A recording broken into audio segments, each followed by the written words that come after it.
Olá pessoal, seja muito bem-vindo a mais um Papo com o Gestor aqui no AluCast. E hoje nós estamos indo para o último e terceiro episódio da trilogia Liderança. Hoje nós vamos conhecer a diferença entre líder e chefe. Afinal, como você se comporta? Como um líder ou como um chefe? Como os seus colaboradores te veem? Como que eles te enxergam? Te enxergam como um líder ou como um chefe? Você sabe a diferença entre um e outro?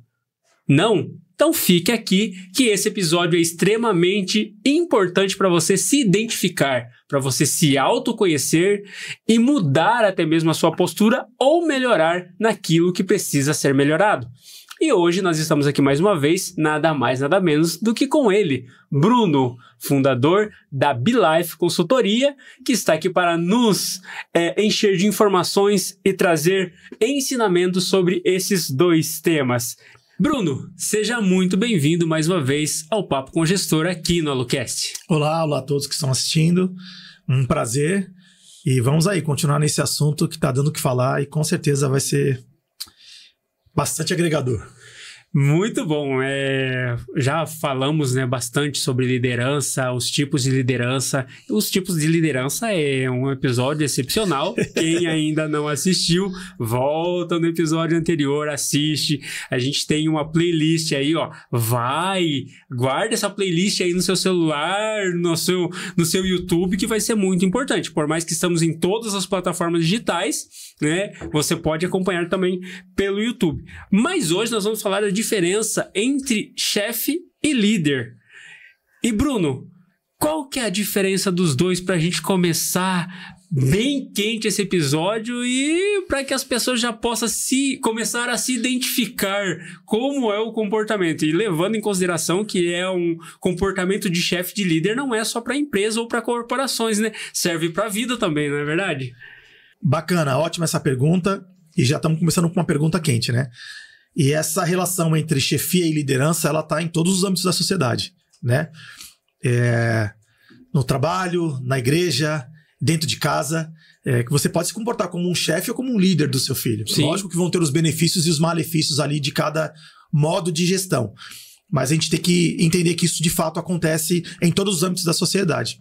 E quando a gente fala da diferença do chefe e do líder, o chefe hoje, ele é visto como aquela pessoa que ele defende a sua posição de poder, né?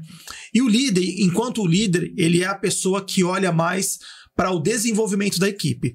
Então quer dizer que o chefe ele não se coloca nessa posição de resolver problemas? Não, ele se coloca sim.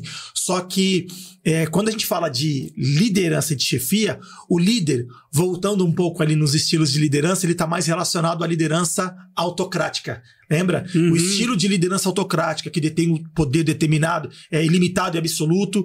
Então, o chefe ele tem mais ligação com esse perfil de gestão. É um perfil onde ele se coloca e ele faz questão de se manter numa posição superior aos liderados de fato. E o líder já não. Ele já se enquadra, ele combina mais ali com aquele estilo de liderança democrática, onde ele está no meio. Lembra que a gente falou sobre senso de pertencimento? Que o líder, ele pergunta, ele pede opinião, ele está no meio do pessoal.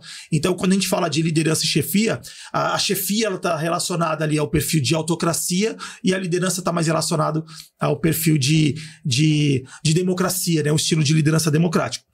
E para a gente já usar um exemplo quente para fazer muito sentido, o líder, ele é a pessoa que ele investe na gestão do time. Ele é o cara que está atento aos sinais da equipe. Por quê? Porque o líder normalmente ele está no meio. O chefe não. O chefe ele está na posição superior, ele dá ordens e ele quer resultados. O líder, como ele acompanha o desenvolvimento, naturalmente ele está no meio. Quer um exemplo? Tá tendo um caso que tá passando na mídia aí que estourou do Felipe Luiz, certo? Do caso Felipe Luiz e Pedro, onde ele se posicionou frente à postura que o Pedro tá tendo nos treinos e que ele tirou o Pedro do elenco principal ali não tá escalando e etc. O que ele tá fazendo com isso? Ele tá fazendo gestão.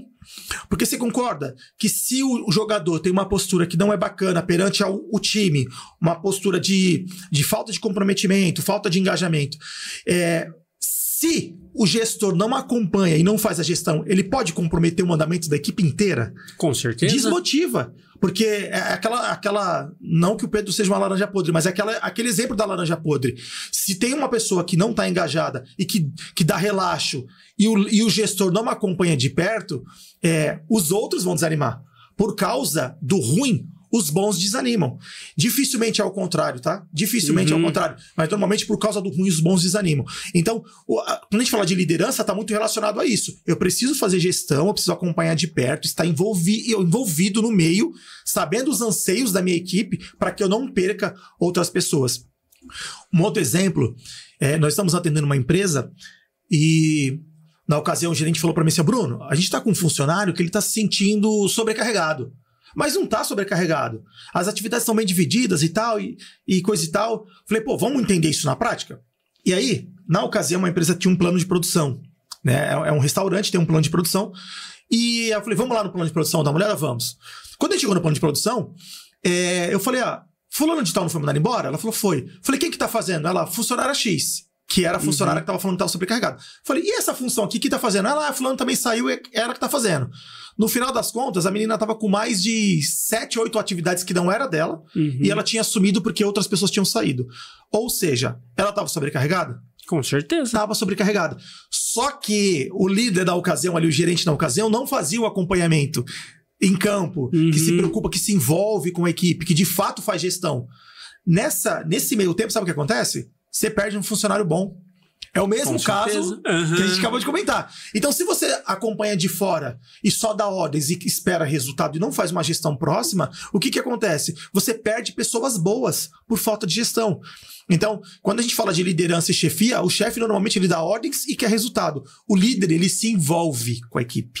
Ele se envolve, ele está no meio. E quando eu falo de estar no meio, eu não estou falando de ser amigo. Eu estou falando de entender os anseios para não perder pessoas boas ali, de repente, por falta de gestão. No caso, quando a gente começa a olhar para a liderança e para a chefia em si, a gente vai num âmbito que é muito importante em qualquer situação de relacionamento, que tem a ver com a comunicação. Ou seja, um líder, ele tem um perfil mais comunicativo, ele se envolve emocionalmente em determinados casos, ou até mesmo seja na empresa, e ele tem um jogo de cintura mais claro, vamos dizer assim, por entender, por ouvir mais, por estar mais envolvido no time, por entender as necessidades, até mesmo usando a questão do próprio Felipe Luiz, o fato é que ele está ali no dia a dia e tem os feedback diário, né? Vamos dizer assim, o que foi que atrelou a ele a ir até na mídia e falar sobre o assunto? Que é a questão do GPS que todo jogador carrega e que nos números batia muito abaixo. Então aí você vem com um dado claro de uma funcionária na empresa onde você prestou a sua consultoria e você viu que os números mostravam que ela estava sobrecarregada. Ou seja, enquanto um se atentou ao GPS que eles têm lá diariamente para trabalhar, o outro não se atentou ao GPS, que seria as anotações da função A, função B, que saiu da empresa, e foi colocando para essa pessoa porque ela muito provavelmente tinha competência para exercer aquela função. Então, ou seja, eu gostaria de saber quais impactos você percebe no ambiente de trabalho quando o profissional se comporta como chefe e não como líder. O principal ponto que a gente observa, e eu vou falar de diferença, é na fluidez da comunicação. O chefe, naturalmente, ele não se comunica, porque comunicação não é só falar, né? Comunicação é você falar, você ser entendido e ele todo um processo de comunicação. O chefe, normalmente, ele é aquele cara que ele passa a missão, ele delarga, não vou nem falar de delegar, mais pra frente a gente vai falar sobre delegar e delargar. Mas o chefe, normalmente, ele dá o comando ali e não existe a comunicação entre a equipe e ele. E no caso da liderança, a gente já vê que o líder, por estar mais envolvido, ele está naturalmente no meio, então tem essa interação. E aí o que acontece? Quando você tem essa interação com a equipe, aí a gente volta um pouquinho no episódio anterior que fala sobre o senso de pertencimento. Quando a interação existe ali mais criatividade, mais colaboração, um ambiente mais colaborativo, um ambiente mais engajado. Então a principal diferença ali tá na fluidez da comunicação. Com o chefe não se tem muita comunicação, tem comando. Comando vai ter, né? Mas quando a gente fala de chefe e líder, a comunicação é mais fluida, a comunicação acontece de maneira mais eficiente.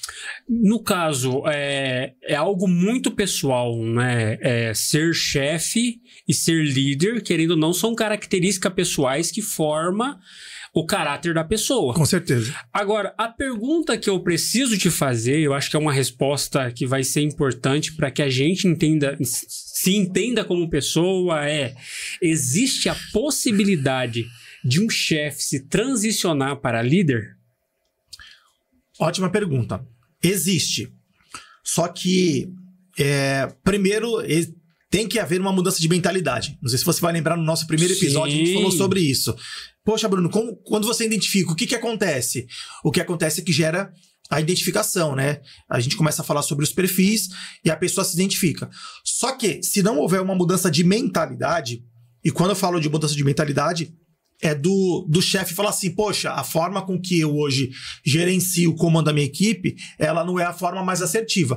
Se não existe essa mudança de mentalidade, fica cada vez mais difícil. Porque, normalmente, o cara que ele é chefe, ele gosta de ser chefe. Ele gosta de que a equipe tenha medo dele. Normalmente, a grande maioria que eu lido, que eu acompanho nas empresas que eu atendo, o cara tem prazer que a equipe tenha medo dele. Ele tem prazer de chegar e a equipe ficar toda desconcentrada. O cara chegou. Então, aí é que tá. Essa mudança de mentalidade, ela pode acontecer? Pode, mas o cara tem que querer. Que normalmente o cara não quer, porque o chefe ele tem o prazer de ter o poder ilimitado, absoluto, de ser temido, de ser respeitado. Então, dá pra fazer essa transição? Dá. Só que aí o cara tem que entender que a forma com que ele faz hoje, vou trazer uma analogia, é bem fácil. A gente só muda de caminho, a gente só muda de direção quando a gente entende que o que a gente tá fazendo, o caminho que a gente tá indo, tá errado. Sim. Certo? Uma vez, eu tava voltando de uma cidade, eu falei, vou voltar sem GPS, que eu conheço o caminho, e eu tava na última cidade do interior de São Paulo, a última cidade. Falei, vou voltar, só pegar aqui, ó, daqui a pouco chego em Ribeirão Preto, tô em casa. Bem-vindo a Uberaba. Sério? Cheguei em Minas Gerais. Aí eu falei, meu Deus do céu, Triângulo Mineiro. Só voltei pra casa porque eu vi que eu tava indo pro caminho errado. Enquanto eu não tava indo, meu amigo, 20 minutos de estrada, ó. Daqui a pouco eu cheguei em Ribeirão Preto. Cheguei em Uberaba. Uberaba e não chegava em Ribeirão Preto. Não chegava em Ribeirão Preto. Ou seja, eu só mudei de direção porque eu entendi. Cara, o que eu tô fazendo, o caminho que eu tô indo tá errado. Agora, quando o chefe não entende que a forma com que eu gerencio me traz mais dor de cabeça do que benefício, se ele não entende isso, não tem por que ele mudar, né? Isso é um fato muito forte, porque também tem a questão do que a pessoa viveu a vida inteira, né? Eu trago isso também, a postura do chefe, do líder, muito relacionada à vivência dele e com os tipos de pessoa que ele conviveu. Porque às vezes a pessoa leva até em questão da família, meu pai agiu assim, deu certo, meu avô agiu assim, meu tataravô, meu ex-patrão era assim, né? Em relação de ambiente que a pessoa viveu. Um exemplo, lembra que eu trouxe no primeiro episódio, a questão do formato que o líder ele chega e apontou os erros e saiu? Esse mesmo líder, antes, quando ele era funcionário, ele trabalhava num ambiente muito conturbado, muito prejudicado. Então, ou seja, eu entendo que aquele ambiente formou os caráteres dele como profissional e como líder que ele se tornou. Então, isso também está muito relacionado à formação dele. Mas eu gostaria de saber da sua parte o que é que um chefe que queira, já não é um chefe que vai, né? Porque o ir tem a ver com a mudança de mentalidade e a necessidade. Um chefe que quer assumir uma postura de líder, mas não quer perder ou colocar em risco a sua autoridade perante a sua equipe, o que ele deve fazer? Juliano, essa é uma ótima pergunta e é muito simples a resposta. Ser exemplo e dar suporte. Quando o líder ele é exemplo naquilo que ele cobra, automaticamente as pessoas têm prazer de obedecer. Você daria ouvido para ouvir conselhos ou você daria crédito para alguém que quer te dar um conselho que a pessoa não é exemplo para você? Jamais. A primeira coisa que a gente pensa é, pô, esse cara tá falando o quê? Se ele não tá falando para eu seguir esse caminho, só que ele faz por outro caminho. Sabe aquela coisa de faço o que eu digo, mas não faço o que eu faço? Isso não funciona. A gente sabe que isso não funciona. Então, o chefe que quer fazer essa transição, pô, eu quero ter um estilo de liderança mais adequado, onde eu quero acompanhar, quero ter mais envolvimento sem perder a autoridade, é só ele ser exemplo e ele dar suporte. Que é o que as pessoas precisam. Elas precisam de um exemplo para seguir e elas precisam de suporte. Sabe aquele líder que, pô, a caneta tá falhando, tu tá vendo um funcionário se batendo, não espera o cara pedir. Vai lá, mostra pra ele que você tá aqui, ó. O que você precisar, eu tô aqui. O cara tá trabalhando com a bota furada, você vê e não fala, não, enquanto ele não gritar, deixa ele lá. Dá suporte. Teve uma empresa que a gente atendeu, o funcionário produzia muito, só que ele gastava muito tempo fazendo a embalagem de um produto, de uma mercadoria. E na ocasião, a gente acompanhando os processos para fazer melhoria, criar os procedimentos operacionais, eu identifiquei, eu falei, poxa, se a gente substituir essa máquina por essa, ele vai trabalhar menos e ele vai produzir mais. Pô, mas o funcionário não gritou ainda. Você vai esperar o cara gritar? Dá o suporte pro cara. Faz com que ele produza mais e feliz. Fizemos a substituição, colocamos uma máquina que fazia o envelopamento automático. Quando o cara olhou, o cara falou, nossa, eu gastava 30 segundos para fazer a embalagem de cada produto, hoje eu gasto 15 e canso menos. Você concorda que esse cara vai produzir mais? Ele vai estar mais engajado? Certeza. Porque ele olha para a empresa e fala, poxa, estão se preocupando comigo. Né? Então, quando a gente fala de ser exemplo e dar suporte, automaticamente você tem autoridade.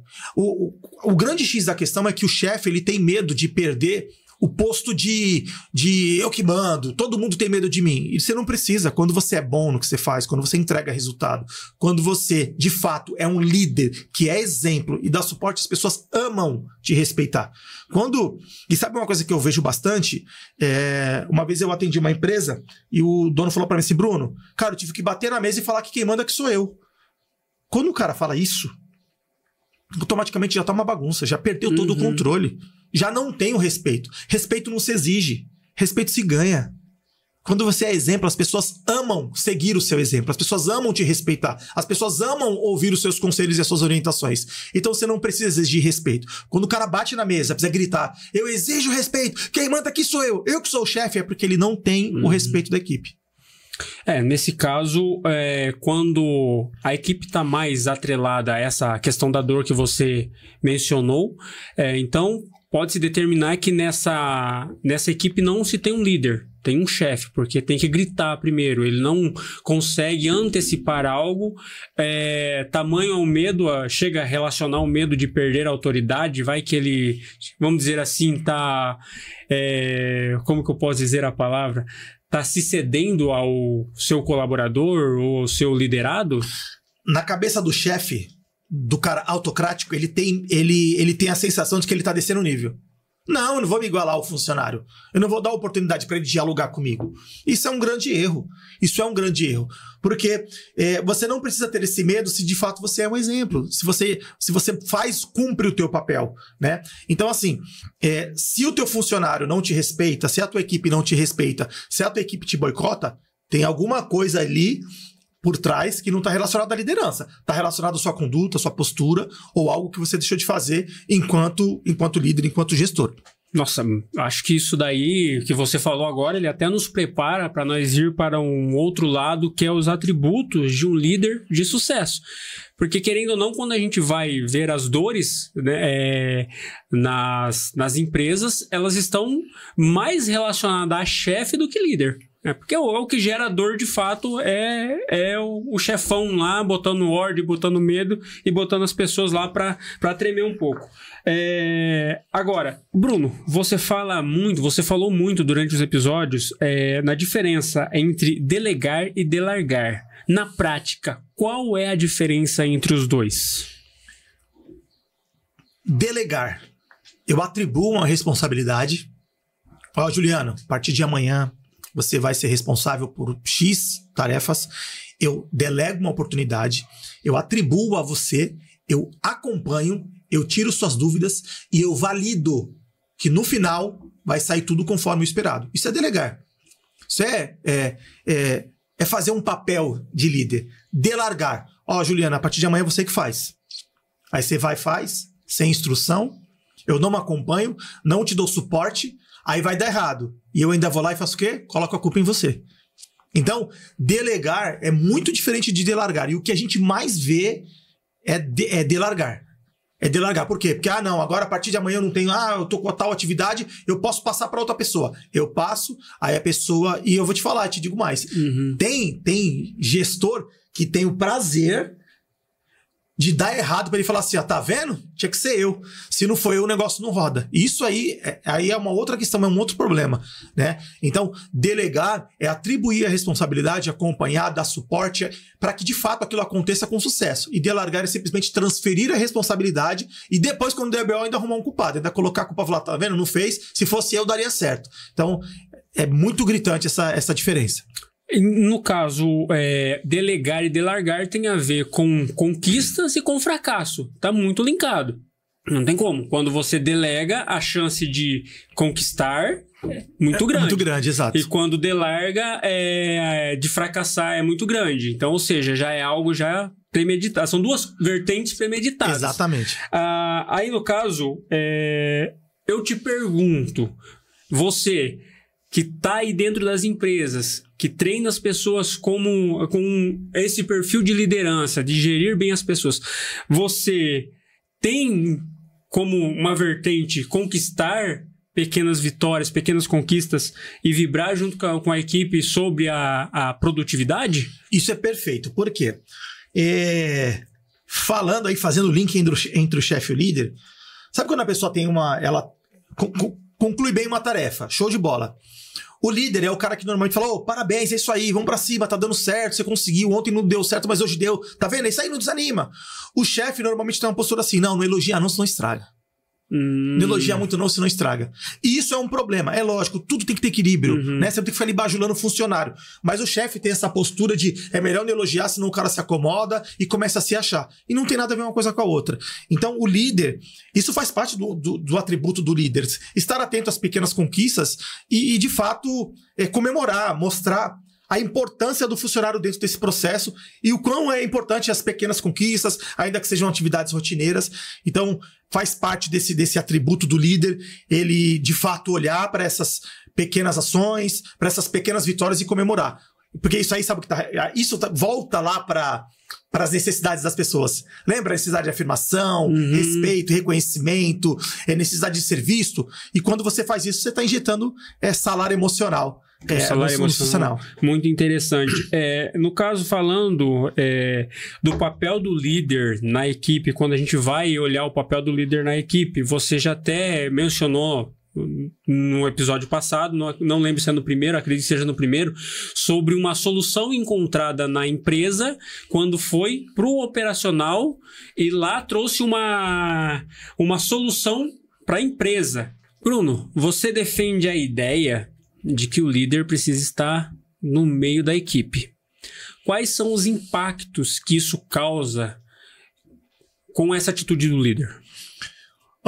Quando a gente fala de estar no meio, tem uma linha muito tênue aí. A gente não está falando de ser amigo, de ser amiguinho de funcionário, de ir pra happy hour com funcionário. Não estou falando disso. Quando a gente fala de estar no meio, a gente está falando de saber os anseios, de cuidar, fazer gestão de pessoas para não perder pessoas boas e, de repente, manter pessoas ruins. No meio, você consegue descobrir. Vou dar um exemplo.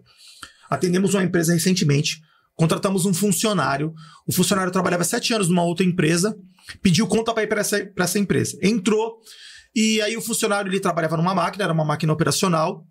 E na ocasião eu chamei o gestor e falei, você tá fazendo alinhamento de expectativa com ele? Você tá conseguindo acompanhar o desenvolvimento dele, se ele tá gostando ou não? Bruno, já tá lá uma semana, não fala nada, deixa lá, tá produzindo. Falei, mas você tá entendendo se de fato ele tá conseguindo entregar, se ele tá satisfeito, se a máquina tá adequada? Tem tudo isso. Ele, Bruno, o cara não reclamou. Falei, vamos implantar um alinhamento de expectativa. E aí, eu começando a rodar na fábrica, porque eu falo isso e eu vendo isso. Por exemplo, você tem que estar aqui você consegue ver isso, aqui você consegue ver aquilo. E eu vou orientando na prática, em campo, isso. E aí eu percebi que No primeiro dia que eu acompanhei, o funcionário tava com 2 esparadrapos no dedo. No outro dia, ele tava com o esparadrapo já em todos os dedos. Falei, você reparou que ele tava... Não reparei. Falei, então, algum problema tem. Vamos abordar ele para começar? Vamos fazer um alinhamento de expectativa? Chamamos o funcionário. E aí, tá tudo bem? Tá, eu percebi que você estava com o esparadrapo. O que aconteceu? Ele sabe o que é, cara? É que eu tenho um problema no dedo. E a máquina, ela tá machucando muito meu dedo. Então, meu dedo tava em carne viva. E aí, eu coloquei o esparadrapo para eu conseguir trabalhar. Esse funcionário não reclamou. Sabe por quê? Porque na cabeça desse cara, sabe o que ele tava pensando? Cara, pedi conta, 7 anos de empresa que eu tava em outro lugar, vim pra cá. Tá dando esse BO aqui, não vou reclamar. Se eu reclamar, esses caras vão fazer o quê? Vão me mandar embora. Ele não falou, ele não reclamou. Poderia ir lá na frente dar um atestado. Mas imagina o quanto estava desconfortável para esse cara. Nesse alinhamento de expectativa, o que a gente fez? Substituiu, colocou o cara em outra máquina. Excelente funcionário. Hoje o cara é o gerente da empresa. Hoje ele é o gerente, toma conta da operação inteira. Então, se não tivesse tido esse olhar, se o líder não tivesse no meio, ele teria visto isso? Jamais. Não teria visto. De repente teria perdido um funcionário. Ou então, de repente, ele ali trabalhando devagar com dor, o outro do lado ia falar, pô, que cara folgado, tá fazendo devagar, eu produzo 10, ele produz 5. Olha o problema que isso gera por falta de gestão. Então, o líder, de fato, precisa estar no meio. Tá no meio não é ser amigo, tá no meio não é sair pra beber cerveja com um colega de trabalho. Eu não tô falando disso. Eu estou falando de acompanhar e de fazer gestão. Mas esse tá no meio... O líder está no meio, transitando no meio da empresa. Isso não gera intimidação no funcionário e muitas das vezes ele pode agir de uma maneira ali mais correta na frente do líder depois, quando ele sair de outra maneira? Excelente pergunta. Ela não gera intimidação. E por que não gera? Se você estiver utilizando o estilo de liderança correto. Se você for um líder autocrático que bota medo, com certeza. Inclusive as pessoas vão errar mais na sua frente, né? Vai ter mais problema, a gente vai passar mal, a gente vai se ausentar. Então, se você exerce um estilo de liderança onde você é exemplo e você dá suporte, você não precisa apelar para ter respeito. As pessoas não vão ter medo de você. Faz sentido? Você não precisa botar medo nas pessoas. As pessoas automaticamente te admiram e querem que você esteja por perto. Então, o líder transitando, e quando eu falo de transitar, eu não estou falando de sentido literal, do líder ficar o dia inteiro na operação, mas de modo geral, o líder precisa saber tudo o que acontece dentro da equipe, se o funcionário está bem. Você concorda que se você conhece o funcionário a fundo, tem uma vivência ali, você sabe no dia que o cara não chega legal? Sim. Você percebe, tá tudo bem, aconteceu alguma coisa? Se ele tem algum problema ali que você consegue contribuir, você consegue ajudar. Então, eu não falo no sentido literal, de estar o tempo inteiro dentro da operação, até porque o líder, muitas vezes, ele tem questões administrativas e estratégicas para fazer, mas de conhecer a equipe e de ter esse envolvimento. O envolvimento faz todo sentido e é bem pertinente nessa questão. Agora, Bruno, você afirma que quando o assunto é liderança e gestão de pessoas, não se pode ser muito prático? Pode explicar melhor o perigo da praticidade nesse contexto? Com certeza. Quando o assunto é gestão de pessoas, não dá para ser muito prático. O chefe tem uma postura assim, ó. Tá dando um problema, eu já resolvo, já curto o mal pela raiz. Ele normalmente não tem o perfil de investigar, de entender o que aconteceu, por que falou, como que falou, né? Tá tendo uma discussão ali, tá tendo uma desavença. Ao invés dele tratar, não, vou colocar os dois frente a frente. Normalmente isso gera mais problema. Tem um caso recente, de uma empresa que nós atendemos, onde tinham 2 gerentes. O gerente geral e o gerente de setor. E tinha um outro gerente, que vamos supor que seja o coordenador geral. Né? Tô criando aqui para não dar nome aos bois. Um cenário.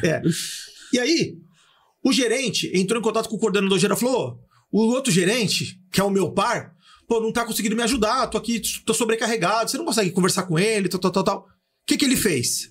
Ele pegou a conversa, tirou um print e mandou pro outro gerente. Meu Deus! O que aconteceu? Virou um inferno. Virou pessoal, acabou. Aqueles 2 gerentes não se conversam mais. Deu briga. E os 2 tiveram que ser mandados embora. De tantos problemas que eles causaram por conta dessa rusga. Ou seja, o coordenador geral deveria ter um pouco de senso e falar, cara, não posso expor uma pessoa para outra. O meu papel é fazer gestão. Sim. Eu, como líder geral do topo da cadeia, né? Eu preciso chamar e entender o que aconteceu. Qual é a demanda? Bruno, um exemplo, tá? É que eu mando mensagem, ele não atende. Ele dificulta o relacionamento.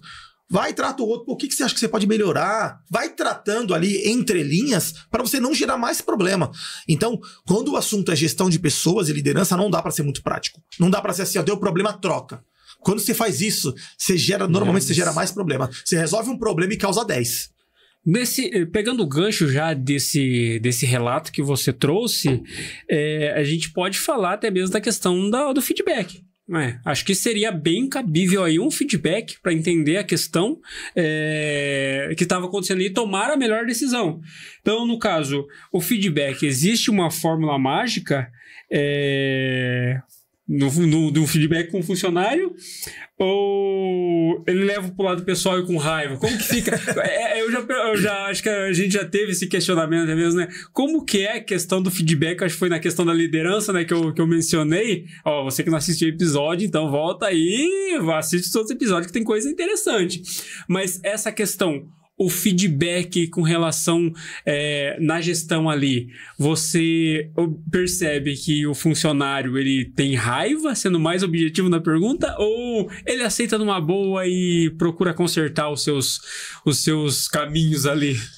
Isso está muito relacionado à forma com que você é aplicado o feedback. Você perguntou, tem fórmula mágica? Não tem fórmula mágica, mas tem método. Tudo tem método. Então, assim, existe uma técnica... Antes, a neurociência ela descobriu que o nosso cérebro ele é propenso a gravar com mais facilidade aquilo que acontece de negativo com a gente. Então, se eu te elogiar 10 vezes no dia e uma vez eu te criticar, você vai embora com a crítica. Você vai embora assim, pô, cara é injusto, mano. Nossa, fiz isso. Pô, caramba, não reconhece meu trabalho. Então, normalmente, o nosso cérebro, ele grava com mais facilidade, ele acentua e ele dá mais atenção para aquilo que é negativo, né? Como crítica, cobrança e etc. Então, sabendo disso, existe uma técnica de feedback chamada técnica sanduíche. E como que funciona a técnica sanduíche? Você elogia, você cobra, alinha e você termina elogiando. Ou seja, vou fazer uma cobrança aqui para você. Você é o cara que cuida da parte operacional da empresa, mas você chega atrasado, tá? Sim. Juliano, tô te chamando fazer um feedback. Queria, antes de mais nada, te parabenizar pelo trabalho que você faz. Você faz um excelente trabalho. Nós, como empresa, percebemos o quanto você é comprometido, o quanto você consegue engajar a equipe. Nós vemos a organização no teu setor. Isso pra gente é muito importante. A gente precisa continuar com pessoas como você. Elogiei. Eu só preciso alinhar um ponto com você, a questão do horário. O horário é muito importante. Por quê? Porque como você está à frente da equipe, se você chega 10 minutos atrasado, por mais que esteja na tolerância ali, a gente acaba gerando um senso de injustiça pelo outro colega teu que chega no horário. Então, assim, eu só queria alinhar esse ponto com você. Alinhei. Agora volto para elogiar. Mas isso é só um detalhe perto de tudo aquilo que você entrega pra gente. Hoje, nós estamos procurando pessoas para fazer um trabalho próximo do que você faz, porque você faz um trabalho excelente e hoje, com a excelência do trabalho que você faz, a gente aumenta o nosso padrão de qualidade e, consequentemente, a gente ganha mercado lá fora. Ou seja, ficou irrisório, né? Posso fazer o Pix agora? Entende? Então você tem a sensação assim de... Caramba, só isso aí, mas só se eu fizer isso aqui já era. Agora eu tô 100%. Então, é 100% de certeza que isso vai dar certo? É um método e normalmente tem muito resultado positivo. Tem gente que é assim, né? Você falou, você deu uma crítica ali, o cara já apaga tudo que você falou e já acha que ninguém reconhece, que ninguém valoriza meu trabalho. Lógico, vai ter esse tipo de funcionário. Mas normalmente essa técnica sanduíche, ela dá muito resultado, a gente aplica. Quando a gente implanta um alinhamento de expectativa nas empresas, a gente dá treinamento para os líderes de como fazer essa técnica. Eles aplicam e falam, Bruno, nossa, você não sabe, eu dei o feedback, o funcionário saiu feliz, me agradeceu pelo feedback. Por quê? Estratégica, é método. É fórmula mágica? Não é. É método, por isso que tem que estudar para ser líder. E no caso, para nós encerrarmos, indo para a parte final desse episódio, falando da autoavaliação do líder. Você defende que o líder deve fazer uma autoavaliação diária? Que perguntas ele pode fazer para saber se está no caminho certo? Para finalizar com chave de ouro, né? Com certeza, nós precisamos fazer uma avaliação diária. Se eu tenho as ferramentas necessárias, se eu tenho as competências necessárias para estar fazendo o que eu faço, se eu faço um bom trabalho, e faça uma perguntinha para você que é líder, para você que está assistindo a gente, faça uma perguntinha. Eu sou o líder que eu gostaria de ter? Se você fizer essa pergunta para você vai começar a encontrar muitas respostas. Por quê? Normalmente as pessoas tem ali o seu estilo de liderança e quer que todo mundo engula a ladeira abaixo. Só que quando você olha para você e fala, eu sou o líder que eu gostaria de ter, eu gostaria de ter um líder como eu. Quando você faz essa pergunta, com certeza muda o jogo. Então fica aqui esse conselho, faça uma autoavaliação, busque conhecimento, e liderar não é só pelo feeling. Para liderar tem que ter conhecimento, tem que ter competência, e para muitas coisas precisa ter método. Bom, é isso por enquanto, né? A gente trouxe muito... A gente não, né? Você trouxe muito conhecimento para nós aqui. Foi bacana o bate-papo. Né? Pô, muito bom encerrando essa trilha, gente. Foram 3 episódios, então se você não assistiu, o primeiro é sobre liderança, o segundo é os tipos de liderança, e esse episódio, chefe versus líder. Então assim, você que está assistindo esse episódio, volta a assistir os 2 para você entender tudo que a gente falou aqui, tudo que a gente debateu aqui, que é muito importante e vai agregar muito no seu conhecimento. Também compartilha para o maior número de pessoas possível, deixa o seu comentário, deixa a sua crítica, que é extremamente importante para nós irmos melhorando. Nós vamos trazer muito mais conteúdos ainda para vocês, falando a respeito de gestão e trazendo muito conhecimento. Vamos trazer convidados também, né, Bruno? Vamos trazer convidados. Temos aí engatilhado algumas pessoas para a gente trazer aqui para bater papo, conversar e agregar em conhecimento. Vai ser extremamente importante, não é mesmo? É isso aí, vamos trazer uma galera da pesada para continuar trazendo bastante conteúdo e agregando para você que é funcionário, para você que é empresário, para você que é empreendedor, para você que vive o negócio de alguma forma. Assunto extremamente necessário, assunto extremamente importante para quem trabalha com pessoas, para quem está iniciando o negócio. Exato. Você que está iniciando seu negócio, isso aqui é extremamente importante para você já pensar na sua equipe quando a sua empresa crescer. Estamos chegando ao final desse episódio. Bruno, muito obrigado mais uma vez pela participação. Esse foi o 3º episódio do Papo com o Gestor aqui na Alucast. Até a próxima.